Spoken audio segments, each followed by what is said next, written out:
फिलिस्तीन के हक में एक और अच्छी खबर और इसराइल को कहीं ना कहीं एक बड़ा झटका। आखिर दुनिया देख रही है कि क्या कुछ हो रहा है, इसराइल की मंशा क्या है और किस तरह से फिलिस्तीनी अवाम, गजा की अवाम बेबस है, मजबूर है, उसके साथ जुल्म और ज्यादती हो रही है। दोस्तों, आपका मेजबान मैं हूं विशाल, आप देख रहे हैं न्यूज़ 18 का सोशल मीडिया प्लेटफॉर्म। इस वक्त एक बड़ी खबर आपको देने जा रहे हैं। अक़वाम मुत्तहिदा यानी यूनाइटेड नेशंस में दो अहम करारदादें मंजूर हुई हैं और ये दो अहम करारदादें क्या हैं? फिलिस्तीन और मकबूजा गोलान पर, गोलान हाइट्स जिसे कहा जाता है, उस पर काबिज इस्राएली कब्जा खत्म करने का मुतालबा किया गया है। एक बड़ी खबर है। अक़वाम मुत्तहिदा की जनरल असेंबली ने फिलिस्तीन और मकबूजा शुमाली गोलान यानी नदन गोलान हाइट्स शुमाली गोलान पर काबिज इसराइल के गैर कानूनी तसल्लुत के खात्मे के लिए दो अहम करारदादें मंजूर कर ली, जो आलमी बिरादरी की सतह पर फिलिस्तीनी कॉज और अरब हुकूक की दोबारा तौसीक की हैसियत रखती हैं। यह बहुत बड़ी बात है। अब इस पर कौन अमल करे ना करे ये दीगर बात है, लेकिन इस बात को मान लेना, इसे तस्लीम कर लेना कि इसराइल ने कब्जा किया है, इसराइल काबिज है, उसने ऑक्युपाई कर लिया है, उसने जबरदस्ती कब्जा किया, उसने किसी का हक मारा है, उसने किसी का हक छीना है। यह बात यहां सामने आ रही है। तो यूनाइटेड नेशंस की जनरल असेंबली ने फिलिस्तीन और मकबूजा शामी यानी सीरिया, शाम कहते हैं सीरिया को, तो शामी गोलान पर काबिज इसराइल के गैर कानूनी तसल्लुत के खात्मे के लिए दो अहम करारदादों को, रेजोल्यूशन को मंजूर कर लिया है। अब आपको बताते हैं इसकी पूरी डिटेल क्या है। फिलिस्तीन से मुताल्लिक करारदाद मंगल के रोज जिबूती, उर्दन और इसके साथ ही साथ मोरितानिया, कतर, सेनेगल और रियासत फिलिस्तीन की जानिब से पेश की गई थी। इन लोगों ने ये करारदाद पेश की थी, रेजोल्यूशन पास किया था। कौन कौन सा मतलब मूव किया था? फिलिस्तीन से मुतल्लिक करारदाद किसने किया था? इसको किया था जिबूती, उर्दन, मोरितानिया, कतर, सेनेगल और रियासत फिलिस्तीन की जानिब से पेश की गई थी।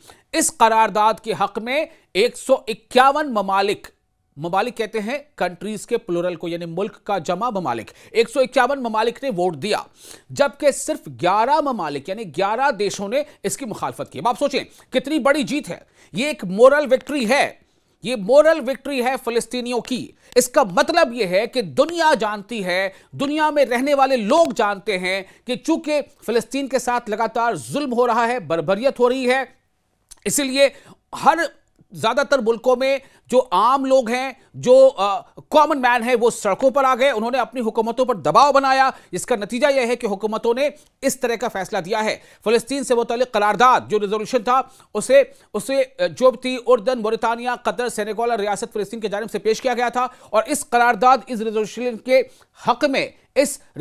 के हक में, इसके पक्ष में 151 ममालिक ने वोट दिया। अब आप सोचें, जो मुल्क होते हैं, जो देश होता है, वो देश क्या है? देश दरअसल नागरिकों से ही तो चलता है ना। तो इसका मतलब क्या है कि 151 मुल्कों, 151 देशों के लोग भी ये जान रहे हैं कि फिलिस्तीन के साथ जुल्म हो रहा है और जालिम कौन है? इसराइल। ये उनके इस वोट से पता चलता है। तो उन्होंने माना 151 देशों ने इसके हक में वोट दिया, फिलिस्तीन के हक में वोट दिया और इसराइल के कब्जे के खिलाफ वोट दिया, जबकि सिर्फ 11 मुल्कों ने, सिर्फ 11 देशों ने इसकी मुखालफत की, जिनमें काबिज इसराइल और अमेरिका सबसे नुमाया है। अब आप सोचें, हर बार जब ऐसी कोई बात सामने आती है तो उसमें अमेरिका इसराइल के साथ खड़ा नजर आता है। यहां भी 151 देश एक तरफ हैं, वो इसराइल के खिलाफ, इसराइल के कब्जे के खिलाफ हैं, फिलिस्तीनियों के हक में है, लेकिन इसराइल के साथ साथ अमेरिका उसके साथ खड़ा नजर आता है और अमेरिका उन 151 देशों से अलग है। क्यों? क्या इसका मतलब यह है? क्या यह एक तरह से अमेरिका दिखाना चाहता है, दर्शाना चाहता है, बताना चाहता है कि वो चूंकि ताकतवर मुल्क है तो वो जो चाहेगा वही होगा? अमेरिका सबसे नुमाया इसमें नाम है। जो 11 देश जो इसके खिलाफ गए वो कौन है? इसराइल और अमेरिका उसमें शामिल है। अब आपको आगे बताते हैं, इन दोनों ने दरअसल इसमें हिस्सा ही नहीं लिया, यानी ऐसा नहीं है कि उसके खिलाफ वोट की। तो पूरी बातों को बता रहे हैं कि जो इस करारदाद के हक में, यानी कि जो फिलिस्तीन पर कब्जा है, उस इसराइली कब्जे को, फिलिस्तीन पर इसराइली कब्जे को खत्म किया जाए, उसे कब्जा माना गया, उसको हटाने की कोशिश की गई, उसको हटाने के हक में रेजोल्यूशन पास कराया गया। इस करारदाद के हक में 151 ममालिक ने वोट दिया, जबकि सिर्फ 11 ममालिक ने इसकी मुखालफत की, जिनमें काबिज इसराइल और अमेरिका सबसे नुमाया हैं। तो 151 ममालिक ने वोट दिया, जबकि सिर्फ 11 ममालिक ने इसकी मुखालफत की, जिनमें काबिज इसराइल और अमेरिका सबसे नुमाया नाम है। मजीद 11 मुल्कों ने वोटिंग में हिस्सा नहीं लिया। 151 ने हक में वोट दिया इसके पक्ष में, 11 मुल्कों ने इसके खिलाफ वोट दिया और 11 मुल्क ऐसे थे जो वोटिंग में उन्होंने हिस्सा ही नहीं लिया। अब आपको बताते हैं, चूंकि ये रेजोल्यूशन पास हो गया, यह करारदाद मंजूर कर ली गई, चूंकि इसके हक में वोट ज्यादा है। तो मंजूर शुदा करारदाद अक़वाम मुत्तहिदा यानी यूनाइटेड नेशंस की फ़लस्तीनी मसले के हवाले से जिम्मेदारी का इरादा करती है और मुतालबा करती है कि काबिज इसराइल 1967 के बाद कब्जे में ली गई तमाम फ़लस्तीनी सरजमीन से हट जाए। साथ ही यह करारदाद दो रियासती हल की भी हिमायत करती है।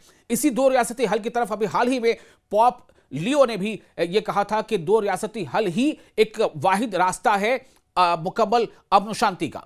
अब आपको बता दें कि जनरल असेंबली, यूनाइटेड नेशंस की जो जनरल असेंबली है, उसने दूसरी करारदाद भी मंजूर की जो मिस्र ने पेश की थी। किसने पेश की थी? मिस्र यानी इजिप्ट ने। यह करारदाद काबिज इसराइल से मुतालबा करती है कि वो शामी गोलान की मुकम्मल तौर पर गैर कानूनी और नाजायज कब्जा शुदा सरजमीन से पीछे हट जाए। शामी यानी सीरिया के गोलान पर, गोलान हाइट्स पर जो इसराइल का कब्जा है, इस करारदाद में यह बात सामने आ गई कि जो ज्यादातर मुल्क वो चाहते हैं कि इसराइल उस कब्जे को भी छोड़ दे और पीछे हट जाए और गोलान के इंजमाम के बैनुल अक़वामी कानून की सरी खिलाफ वर्जी करार देती है इस करारदाद में। अब इस रेजोल्यूशन के हक में कितने वोट पड़े, मुखालफत पे कितने पड़े, ये आपको बताता हूं। ये जो रेजोल्यूशन था जिसमें सीरिया के गोलान हाइट्स पर इसराइली कब्जे को कब्जा मानते हुए उसे वहां से हटने के हक में जो वोटिंग हुई है वो हुई है 123 मुल्कों ने, जी हां 123 मुल्कों ने यह माना कि सीरिया के गोलान पर इसराइल का कब्जा है जो गैर कानूनी है और इसराइल को पीछे हटना चाहिए। जबकि 7 मुल्कों ने इसकी मुखालफत की। मुखालफत यानी विरोध करने वाले मुल्क कितने हैं, देश कितने हैं? सिर्फ 7। और इसके पक्ष में कितने हैं? 123 मुल्क। दुनिया के 123 मुल्क इसके पक्ष में हैं कि इसराइल का कब्जा गैर कानूनी है और इसराइल को अपना कब्जा खत्म कर लेना चाहिए, इसराइल को सीरिया के गोलान से पीछे हट जाना चाहिए। अब इन जो 7 मुल्कों ने जिन्होंने इसकी मुखालफत की है, जिनमें काबिज इसराइल और अमेरिका शामिल है, यहां भी अमेरिका शामिल है, यहां भी अमेरिका इसराइल के साथ खड़ा है, यहां भी दुनिया के बेशतर मुल्क, ज्यादातर देश जो बात कह रहे हैं, अमेरिका का उससे स्टैंड अलग है। जबकि इस करारदाद पर, इस रेजोल्यूशन पर 41 मुल्क, 41 देश ऐसे थे जिन्होंने वोटिंग में हिस्सा लेने से गुरेज किया। लेकिन कितने मुल्कों ने इसके हक में वोट किया? 123। कितने मुल्कों ने इसके खिलाफ वोट किया? महज 7। और जिन्होंने हिस्सा ही नहीं लिया वोटिंग में वो 41 हैं। तो आप देखिए इससे क्या साबित हो रहा है कि दुनिया के ज्यादातर देश, और सिर्फ ज्यादातर नहीं, ऐसा नहीं कि 5 लोग नहीं मानते, 6 मानते, नहीं, बल्कि आप देखें कि जो लोग मान रहे हैं कि इसराइल काबिज है, इसराइल ने कब्जा किया है, इसराइल ने गैर कानूनी काम किया है, उनकी तादाद बहुत ज्यादा है। 151 देश, 123 देश। और जो नहीं मान रहे, जो इसके खिलाफ हैं, वो सिर्फ 7 हैं या 11 हैं। तो करारदाद में वाज़ेह किया गया है कि काबिज इसराइल की जानिब से सीरियन गोलान पर कब्जा और उसका अमली इंजमाम बैनुल अक़वामी क़वानीन की संगीन खिलाफ वर्जी है, इंटरनेशनल लॉ का वायोलेशन है। इंटरनेशनल लॉ का वायोलेशन है। कौन कर रहा है वायोलेशन? इसराइल कर रहा है। इसराइल के साथ कौन खड़ा है? अमेरिका खड़ा है। तो यहां पर यह बात सामने आ रही है कि करारदाद में जो बात सामने आई है कि इसराइल की जानिब से शामी गोलान यानी जो सीरियन गोलान पर कब्जा और उसका अमली इंजमाम बैनुल अक़वामी क़वानीन की संगीन खिलाफ वर्जी, अंतर्राष्ट्रीय कानून का उल्लंघन है और सलामती कौंसिल की सन 1981 की करारदाद नंबर 497 से बराह रास्त मुतसादम है, यानी उससे टकराती है।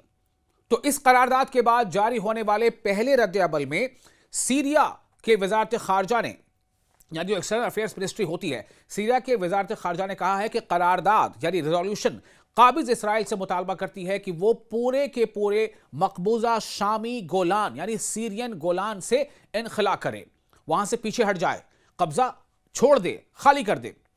वज़ारत ख़ारजा के तर्जुमान यानी वज़ारत ख़ारजा के मुताबिक करारदाद के हक में बढ़ते हुए वोट इस बात की दलील हैं कि आलमी सतह पर नई शाम के मौक़िफ़ और मकबूजा गोलान की आज़ादी के उसूली मौक़िफ़ को मुसलसल बढ़ता हुआ आलमी ताउन यानी अंतर्राष्ट्रीय समर्थन, इंटरनेशनल सपोर्ट हासिल हो रहा है। तो अब आप देखें, अब आप सोचें जरा कि जो इसराइल ये कहता रहा है कि हमारे पर हमला हो रहा है या फिर ये कि हमें जो है परेशान किया जा रहा है, आप सोचें इसराइल ने ही दरअसल इसकी कहीं ना कहीं बुनियाद रखी है। इससे ही बात सामने आ रही है। क्योंकि आज अगर दुनिया के ज्यादातर मुल्क इसराइल के खिलाफ नजर आते हैं तो क्यों नजर आते हैं? इसलिए कि लोगों को यह महसूस हो गया है कि इसराइल ने एक लंबे अरसे तक दुनिया की आंखों में धूल झोंका, एक लंबे अरसे तक उसने हकीकत जो है छुपाई, लोगों तक हकीकत पहुंचने नहीं दिया। अब जब लोग इसके तरफ मुतवज्जे हुए, अब जब इस जंग के बाद से लोगों ने इस मुद्दे को गौर से समझना शुरू किया, तो लोगों को यह एहसास हो गया कि दरअसल गुनहगार कौन है, या गलत कौन कर रहा है, या गैर कानूनी काम कौन कर रहा है। इस्राइल कर रहा है। ये हम नहीं कह रहे हैं, ये यूनाइटेड नेशंस जनरल असेंबली कह रही है। यूनाइटेड नेशंस जनरल असेंबली में जो करारदाद पास हुई है, जो रेजोल्यूशन पास हुआ है, वहां से ये संदेश सामने आ रहा है। लेकिन सबसे बड़ी बात यही है, कहते हैं ना कि जिसकी लाठी उसकी भैंस। अब आप सोचें, क्या यह माना जाए कि भाई आप गलत पे गलत करते जा रहे हो, आप इंटरनेशनल लॉ के वायलेशन करते जा रहे हो, लेकिन चूंकि अगर आपके पास ताकत है तो आप सब कुछ करते रहोगे, और जिसके पास जो थोड़ा कमजोर है वो सिर्फ ये मजबूर होगा कि वो आपके जुल्म को सहे, वो आपके जुल्म के खिलाफ खुद को खड़ा करने की जद्दोजहद भी ना करे, उसके खिलाफ वो अपने डिफेंस में वो खड़े भी ना हो, अपने डिफेंस में वो आप पर जो है वार भी ना करे। तो लगातार इस्राएल की ऐसी हरकतों को साथ किसका मिल रहा है? अमेरिका का। आपने देखा कि 151 मुल्क जहां फलस्तीन पर कब्जे के खिलाफ हैं, इस्राएल के खिलाफ हैं, लेकिन वहां पर इस्राएल के साथ खड़ा कौन है? अमेरिका। आपने देखा कि 123 मुल्क जहां सीरिया के गोलान पर इस्राएली गैर कानूनी कब्जे के खिलाफ हैं, वहां इस्राएल के साथ कौन खड़ा है? अमेरिका। अब आप समझे कि दरअसल हो क्या रहा है। दुनिया को डेमोक्रेसी, जमहूरियत, इंसाफ की बातें बताने वाला दरअसल वो इंसाफ के साथ है या नहीं, यह आप खुद तय करें। आप देख रहे थे न्यूज़ 18 का सोशल मीडिया प्लेटफॉर्म। मैं हूं आपका मेजबान विशाल। आपको ये वीडियो कैसा लगा? अपने तासुरात, अपने रिएक्शंस आप हमें कमेंट बॉक्स में शेयर कर सकते हैं।